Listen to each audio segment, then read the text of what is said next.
wal hadirat rahimakumullah. Memasuki ceramah agama yang kedua akan disampaikan oleh Syekhina Al-Karim Kiai Haji Junaidi Hidayah SH dari Jombang, Jawa Timur. Kepada beliau waktu dan tempat kami haturkan.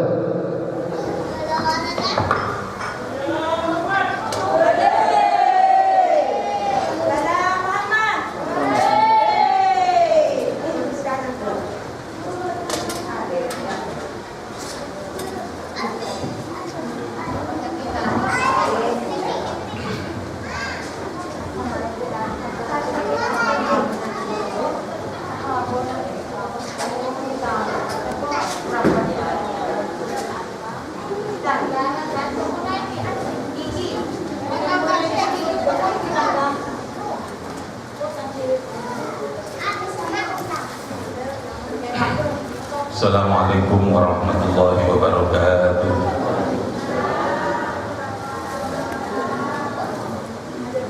Bismillahirrahmanirrahim. Alhamdulillahil ahadis samad, lam yalid wa lam yulad wa lam yakul lahu kufuwan ahad. Wassalatu wassalamu ala Rasulillah sayyidina Muhammad wa ala alihi wa ashabihi ila yaumil ma'ad. Subhanaka la ilma lana illa ma 'allamtana innaka antal alimul hakim. Rabbi shrah li sadri wa yassir li amri wa hlul 'uqdatam min lisani yafqahu qawli. Amma ba'd. Jalla qur'an qur'an para ahli para masyayikh yang akan saya hormati, wabil khusus Romo Kiai Abdussalam Jim, Romo Kiai Saiful Halim, sedaya para masyayikh, para kiai, khususipun saking Sampang Madura, Pondok Darul ingkang tansah kula hormati, Shahibul Ma'ad, Murabbi hadzal Ma'ad, akhina Kiai Haji Qadhi Syafi'i dan ibunya dan seluruh keluarga, para pengurus yayasan Pondok Pesantren Al-Hidayah Al-Bahagia dipermuliakan oleh Allah, seluruh hadirin hadirat, para jamaah yang berbahagia. Alhamdulillah dalam nikah kalau sakit silaturahim soal datang dengan seluruh seperlu ayu bagio memberikan perasaan bangga, perasaan senang pulau betul bojo pulau termasuk dari Anda, karena saking senengnya ketika Mas Qadhi mikir datang ke ini pulau langsung matur bagi meresmikan pondok pesantren luas kami bagi Rapina. Ternyata meresmikan pondok itu alhamdulillah berarti jalan yang benar Mas Qadhi. Alhamdulillah sehingga malam hari ini kalau sempat akan hadir, meskipun mereka misalnya ini rambut santri kata singkat di pun kalian jadi kalau ini para kiai, para alim minta saklor mati kalau mau matur kata nama dari akan ngayu bagi oleh cerita Jombang deretan pulau niki ngerasa senang lah, ngerasa bangga yang punya himmah yang begitu kuat seperti yang disampaikan oleh Kiai Halim Iqbal, kiai yang betul-betul punya struggle, punya jiwa yang pantang menyerah gitu. Yang berani tantangan, yang berani uji nyali di tengah-tengah kota seperti Surabaya ini, lalu kemudian berani mendirikan sebuah pondok pesantren. Jadi tutupnya Doli Balim digantikan dengan berdirinya pondok pesantren. Saya bilang tadi sama Balim, kalau PJNU kota Surabaya setiap minggu meresmikan pondok pesantren menjadi sesuatu yang luar biasa. Satu persatu pondok berdiri di berbagai tempat di Surabaya. Para kiai, para bapak ibu yang kami hormati, seperti yang diaturkan kali Kiai Abdussalam Iqbal bahwa pondok pesantren ini menjadi basis kita untuk mempertahankan Islam Ahlus Sunnah wal Jamaah. basis kita untuk membangun karakter bangsa ini. Omong kosong. Kalau kita berbicara membangun karakter bangsa, ini menawi lari ini buatan didik kalian agama. Tidak ditunjukkan Tuhan ini sopo, gak dituntut akhlak sing apik itu ini. Pendidikan kita ini sudah tidak lagi mampu untuk membangun itu di luar pesantren. Pendidikan yang dibangun di luar pesantren itu rata-rata mengisi urusan akal mawon. Yang diisi itu hanya urusan kognitif. Makanya ukuran anak cerdas, ukuran anak pintar itu namun angka dan rapor. Yang diisi dengan nilai-nilai yang kadang-kadang nilai ini itu gak bener. Ono ujian bener, mboten enten wong sing ujian iki guru ini. Saat ini sing diproses kali pengadilan teng daerah Lamongan tangga kula. Asli kula niku Bojonegoro, mondok teng Jombang, mboten wangsul ya. Akhirnya dadi wong Jombang. Termasuk kepeksa akhirnya ngeramut lari-lari santri soal di pasar yang kalau kiai kan ngeramut madrasah Al-Quran, ngeramut NU, langsung saat ini tidak melembaga. Ini sami nekat terus ngeten iki. Tapi nono nekatnya ini paling nurun guru nih. Sampun wonten 4 cabang, alhamdulillah ten Jember ya ini jauh. Saya mendirikan pondok pesantren khusus untuk mahasiswa di depan kampus UNES. Karena saya berpikir bahwa kader kita ini banyak dicuri di kampus-kampus itu. Kita belum punya bentengnya di sana. Kita mendidik mereka di SMP, SMA, Sanawiyah, Aliyah, pondok dididik api-api. Ketika kuliah perguruan tinggi umum terutama habis misalnya. Saya berhadapan dengan yang namanya Islam radikal itu luar biasa. HTI yang tadi itu dengan mazhab yang macam-macam pemikiran di sana. Tidak ada orang itu yang menjemput mereka lalu kemudian menyediakan tempat, ayo tak ulangi, tak didik. Misalnya itu kadernya. Anak saya di IPB Bogor kuliah di sana, 80% itu adalah yang mendidik semuanya adalah Islam garis keras. Habis kita di sana. Nyun sewu saya matur pada Kiai Mutawakil, Ketua PWNU Jawa Timur, karena pondok beliaunya juga ketepatan kami diminta untuk mendampingi terhadap model pembelajaran di pondok pesantren Genggo. Saya bilang pada beliau, mestinya enak itu bikin kiai di Malang itu bikin pesantren mahasiswa. Dan ruginya itu, kalau kita mau berbicara bisnis sekalipun itu berarti ini ya wakil. Sak kamar dolen lah. Satu kamar itu harganya 400-500. Kalau elu punya 100 kamar itu artinya 1 bulan 50 juta. Gak usah rebutan dari DPR masang banner. Kita punya investasi 2 miliar selesai. 2 miliar 3 miliar gak karuan hidup wong macam-macam. Bikin saja pondok pesantren yang mahasiswa gak ngelanggar jamaah, jak wiridan, isi hatinya lalu kemudian kasih kajian, kasih pendampingan itu selesai. Anak kita banyak dicuri tuh di kampus-kampus itu. Dicuri pikirannya, dicuri akhlaknya. Kalau yang masuk di kuliah perguruan tinggi negeri agomo, sing bangsa UIN, bangsa IAIN di sana tadi masuk dalam liberalisme mana? Sing gak patek ketara Islami. Dia sing penting pokoknya hak asasi keadilan itu berarti cirine Islam liberal. Gak patek ketara salat itu kapan? Salat gak dulu ya gak apa-apa, sing penting wis ilmu pengiran kan untuk liberal model ngoten iki. Sementara kalau di perguruan tinggi negeri itu di sana diambil orang-orang yang radikal itu, dikepung kita ini.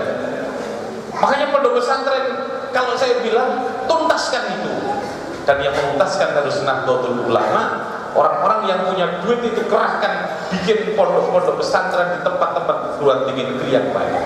Gak usah bikin pondok, gak usah bikin perguruan tinggi negeri dewe lah mereka iso. Biarkan akademiknya dirangkut oleh perguruan tinggi negeri. Tapi bikinkan pesantren yang sesuai kebutuhan anak mahasiswa. Ojo pesantren banget.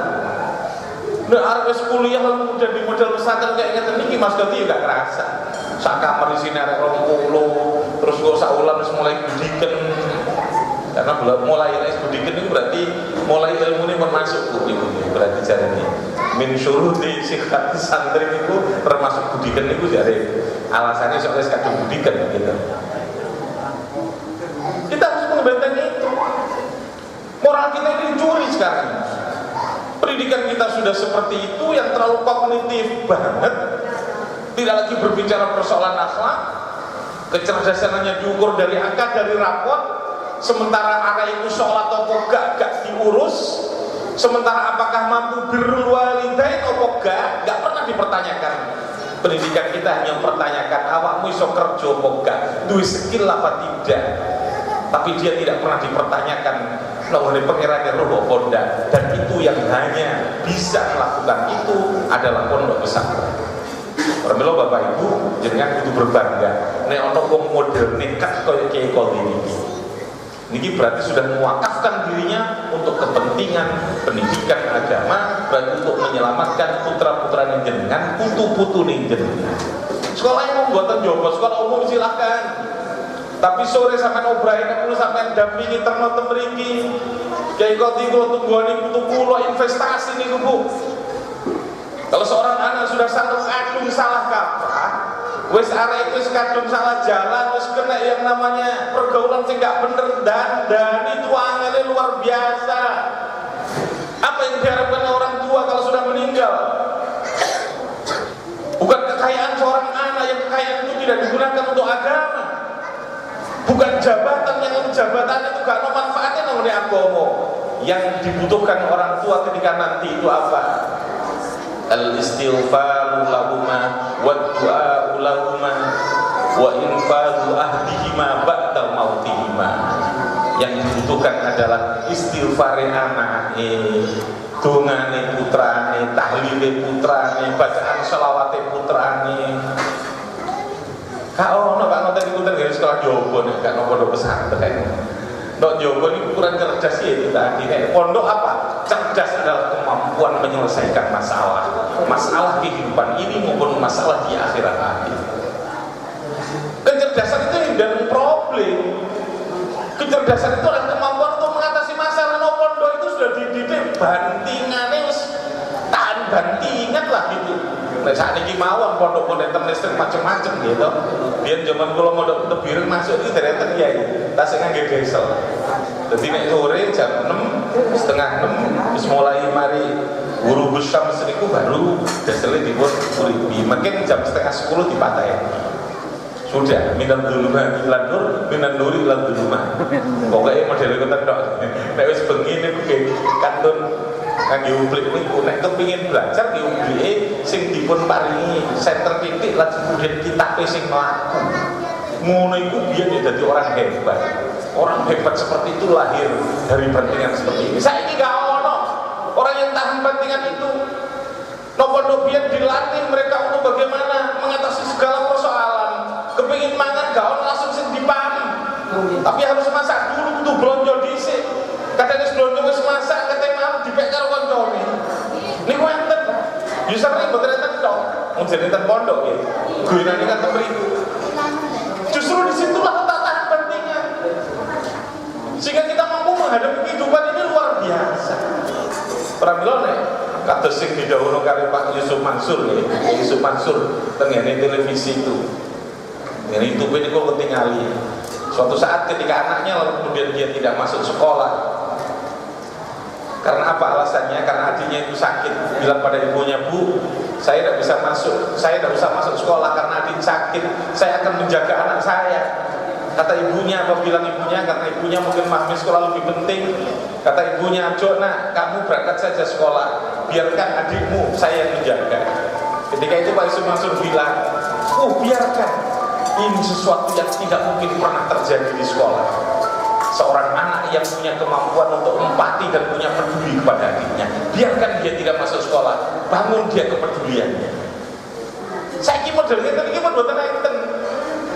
Orang sekarang tuh itu hitungannya adalah hitungan angka, hitungan kognitif. Tidak mampu untuk membangun bagaimana jiwa punya kepedulian. Kalau untuk ada kepedulian pelajaran moral dan nilai sekolah, ini sudah diajar Pak. Jadi yang namanya pelajaran yang dihafal jujur adalah, adil adalah, peduli adalah, paling penting.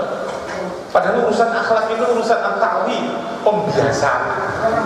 Kudu langsung dilakoni. Barang yang kecil yang harus kita lakukan secara terus menerus, itulah yang akan menjadi sifatun rosikhatun fin nufus allati tasduru anhal af'al. Akhlak itu adalah membangun jiwa kita, yang jiwa itu dibangun lalu kemudian akan memunculkan perilaku-perilaku yang hebat. Dan itu hanya bisa dibangun di tengah-tengah pondok pesantren. Kenapa panjenengan kudu yakin betul? Kenapa para kiai Nahdlatul Ulama itu mengawali pendidikan dengan pendidikan pesantren? Nek wong biyen gawe pondok niku Mas Kodi malah gak kober gawe jeneng. Tebuireng itu punya nama itu kan belakangan. Soalnya gak kober kok maneh notaris barang wis gak ono. Sing penting pokoke mulak, sing penting pokoke dididi. Sing penting pokoke tidak sholat bengi, tidak wiritan, tidak ngeten. Ono jeneng itu ya belakangan. Tebuireng itu nama sebuah kampung, Mbak. Nama sebuah dusun, malah desanya itu malah cukir. Tambak beras itu ngeten pondok pesantren tambak beras. Duwe jeneng Bakrul Ulum lah belakangan. Pola model proposal barang ngono. Enggak ada notaris. Biar ndrono proposal wis gak ono, wis kelas tenanan ya pokoke terserah lah mau jeneng opo sing penting pokoke menjelono ngajine, cirine pondoke ngene itu. Ngajine dingkremi tenanan, kiai ini gak keluyuran nanti-nanti ya pemane gak dadi tim sukses. Gitu, ono apa wae tetep anteng kono dingkremi sehingga betul-betul mentes tenan itu anak. Sakniki angkrem iku sing angel. Istiqomah untuk merasa bangga ketika iso arek itu ngaji Quran, iso ndadekno arek itu salat api. Itu kehidupan kebanggaan kiai itu di situ. Jangan kebanggaan kiai itu ketemu karo pejabat. Apa nih pejabat itu 5 tahun? Yo bangga gak? Yo gak apa-apa ikram kepada pemimpin kita iya. Tapi harus jauh lebih bangga ketika kita mampu menatap anak kita yang kemarin gak bisa baca Quran lalu bisa membaca Al-Quran. Yang hari ini dia belum bisa baca kitab kuning lalu bisa baca kitab alhamdulillah sekalian puji ikulillahi tetap betul Gusti Allah alhamdulillah kalimat isim karena ada al. Dasarnya mana belajar wa tahmil wa nida wa al-fiyail. Dadi apa dadi mutada oleh isi marifat di awal kalimat seneng pamer nono ngene wong tuane Pak niki lho Pak gampang nek golek jangan lho gampang sampeyan wis iso celukun wong tuane anak wis tak iso koyo ngene iki lho mosok koyo bocor ning dijarno ae ngoten lho iki cek durung ono tanggane iku mesti wong tua akan itu dhewe yakinlah itu Mas Kodi Allah tidak akan pernah dia membiarkan hambanya yang berjuang untuk agama ini pasti. Intan surullaha yarsurkum wa yusabbit aqdamakum. Wa yusabbit aqdamakum ini posisinya ini. Nanti pasti akan Allah mengirimkan orang-orang terbaiknya untuk menolong sampean di dalam mewujudkan impian. Bapak Ibu yang hormati pramila, kita yang harus kita lakukan apa sekarang ini? Yang harus kita lakukan adalah melakukan pembinaan kepada anak-anak kita dengan sebaik-baiknya melalui pendidikan kata ngeten. Kalau mau sekolah umum silahkan. Jadi kalau pondok seperti kata ngeten ini pondoknya bisa pondok arek netep nok kene tenanan atau pondok sing setengah apa istilahnya kalong nek model pondokan biyen.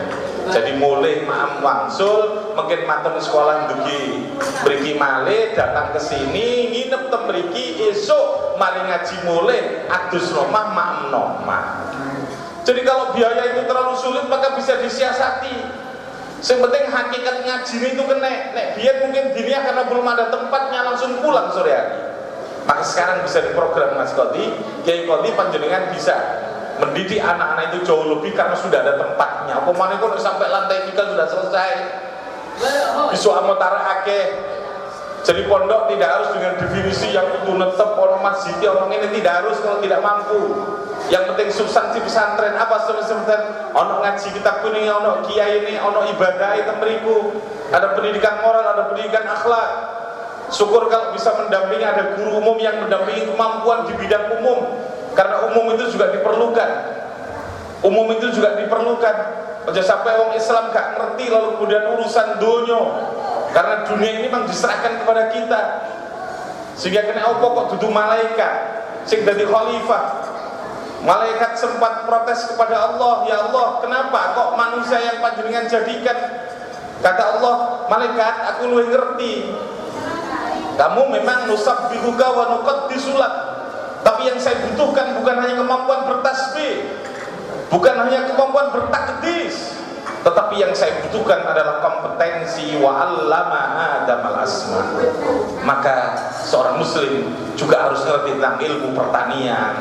Nek biyen tetep biring nyuwun sewu Selasa karo Jumat iku diliburno karo Kiai Hasyim. Diliburno karena Kiai Hasyim itu punya banyak sawah, lajeng santri-santri kalau Selasa dan Jumat niku mesti diliburno, lajeng diengken teng sawah, melok macul teng sawah, langsung mulai dari proses awal sampai memasarkan hasil pertanian. Jadi manajemen pemasarannya pun juga diulangi, cuman gak pakai teori-teori yang ndaki-ndaki, gak pakai teori ilmu pertanian yang ndaki-ndaki. Itu apa ndaki-ndaki itu? Yang terlalu rumit ngoten mboten. Tidak seperti sekarang kan kita kuliah pertanian tapi gak tahu pacul belas, gitu. Judulnya fakultas pertanian tapi gak tahu sawah belas soalnya gak tahu sawah. Indonesia ini banyak aneh pendidikan ini. Pendidikan nggak sekelas kok ngoten lagi. Neten Malaysia itu sekarang sama wonten Pak jenenge fakultas perbambuan itu enten khusus langsung. Neten mriki kan latah nek urusane sertifikasi kuwabe gawe tarbiyah. Usum soal sertifikasi. Jadi latah-latahan. Bambu di Malaysia itu dulu mengambilnya dari Indonesia. Sana pertama kali yang punya yang namanya jurusan perguruan tinggi dengan fakultas perbambuan, Kiai. Perbambuan itu nanti jurusannya ada furniture, jurusannya itu ini. Ketika kembali ke Indonesia sudah menjadi miliaran, menjadi ratusan juta, menjadi puluhan juta. Ilmu itu yang menjadikan sesuatu sampah menjadi rupiah, itu ilmu. Makanya Tuhan yarfa'illahu alladziina aamanu minkum, itu karena kita mampu itu. Sopo sing ngira biyen sing jenenge Bali ini payu didol dengan ini. Tapi karena ilmu, mulai dari ilmu pengemasan packagingnya sampai lalu kemudian ilmu pemasaran, ilmu meyakinkan pasar sesuatu yang dulu kita tidak pernah menghargai, ini punya nilai ekonomis, keekonomian sekarang punya nilai ekonomi. Karena apa? Ilmu. Umat Islam udah sampai lalu kemudian terbelah. Tidak ada dikotomi ilmu pengetahuan agama dan umum, itu gak ono. Yang ada itu kalau Imam Ghazali ilmu fardu ain dan ilmu fardu kifayah. Ada ilmu yang memang ain wajib kabeh kudu ngerti. Salat iku piye carane? Kata sing diatur kali Ki Abdul Salam niku sesuai kali Isra Mi'raj. Piye syarat rukune salat kabeh dulu. Tapi nek dari dokter ojo kabeh sing dari dokter. Soale bingung kok sapa sing disuntik. Nek dari insinyur ojo kabeh dadi insinyur. Sebagian wae itu fardu kifayah. Harus ada. Orang Islam tidak boleh tidak tahu itu. Oleh karena itu maka harus digabung. Kayak Qadhi, itu mriki itu banyak anak yang sekolah SMP dengan ganti yang sepai. Sudah, tidak apa-apa, tawarkan lah. Kita punya tim panjenengan, tawarkan. Di sini ada program pesantren malam hari pendampingan belajar. Untuk kemampuan itu 1-2 jam belajar bersama di sini, belajar sekolah. Di samping ono ngaji paling tidak 2-3 kali. 1 kali ngaji Al-Quran, 2 kali ini ngaji kitab kuning dengan cara yang gampang.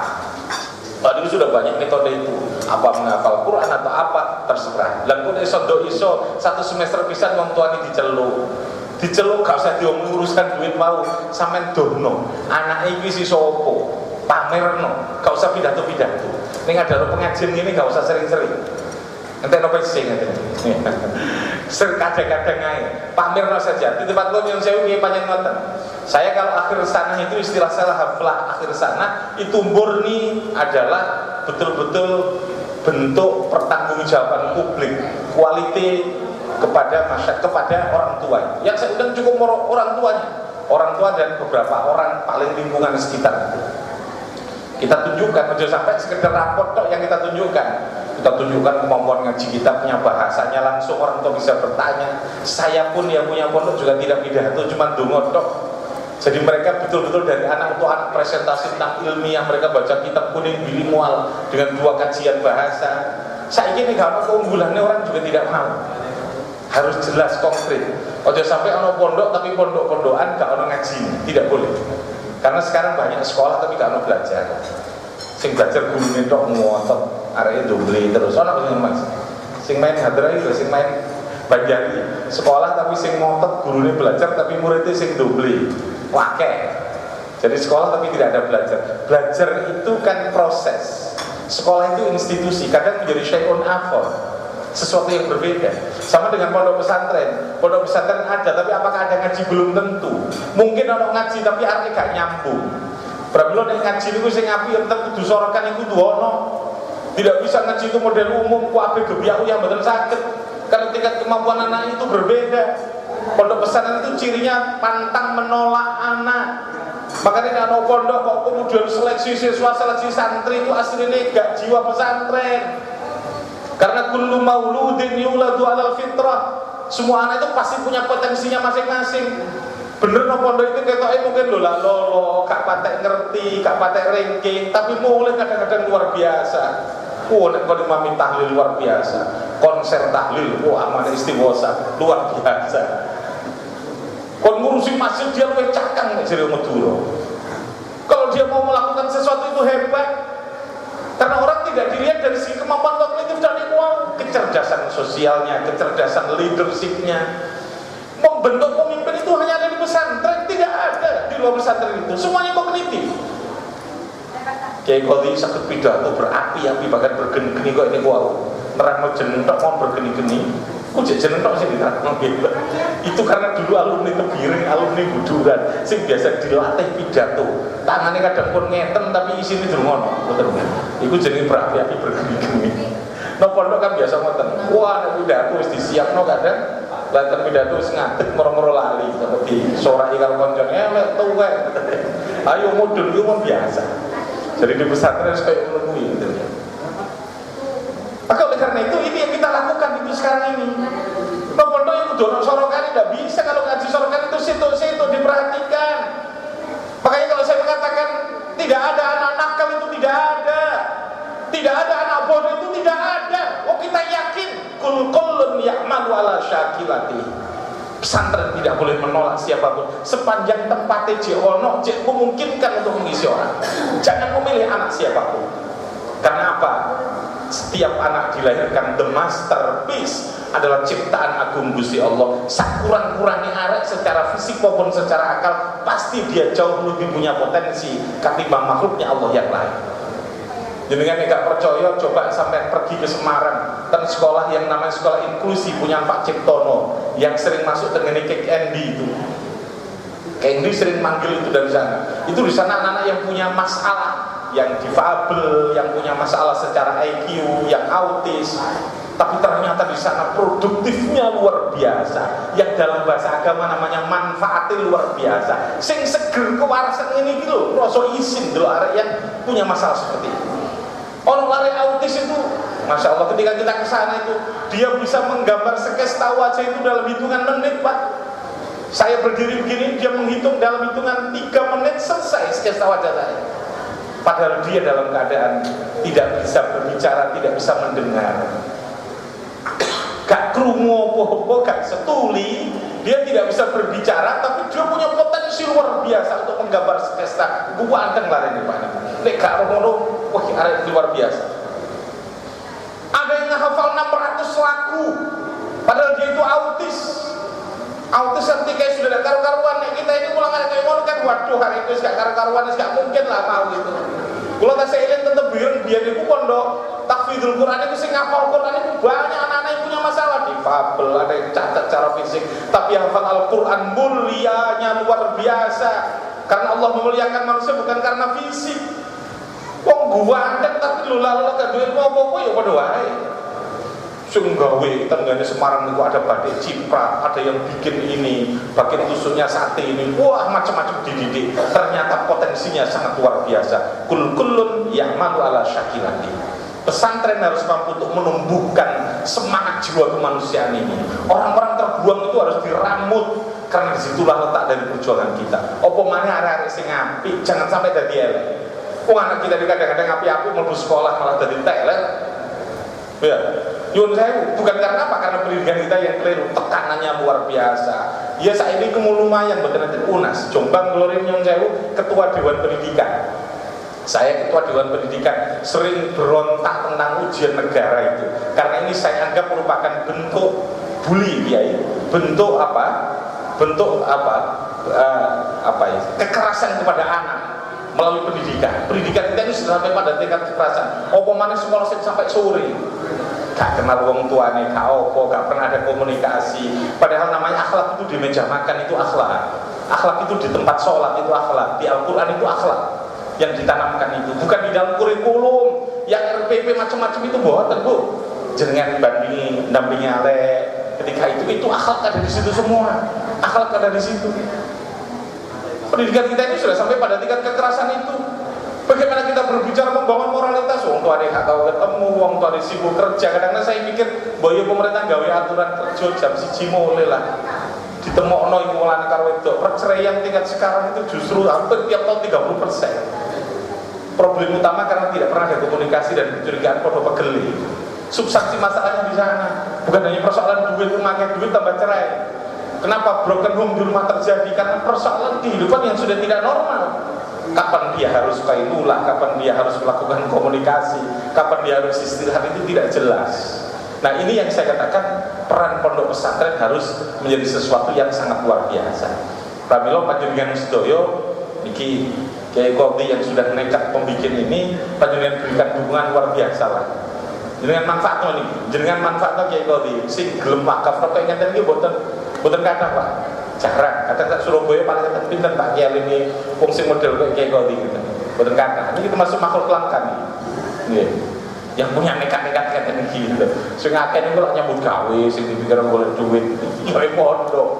Gawe pondok kadang sembarang itu dirambut dhewe kan coro. Sudah. Nah, ini jenengan manfaatkan putrane jenengan kirim nota mriki nek gak mondok tetep terus paling tidak kegiatan-kegiatan di luar jam sekolah itu dipun bimbing ten ngene pondok pesantren Madzhabul Arba'ah. Para bapak lan para ibu boten kula tewaken mekaten kemawon yang saged kula aturaken sepindah malih dinki menapa ingkang dipun rintis menika Allah memberikan keberkahan manfaatan. Amin ya rabbal alamin. Allahumma waffiq ila aqwamit thoriq. Wassalamualaikum warahmatullahi wabarakatuh. Waalaikumsalam warahmatullahi wabarakatuh.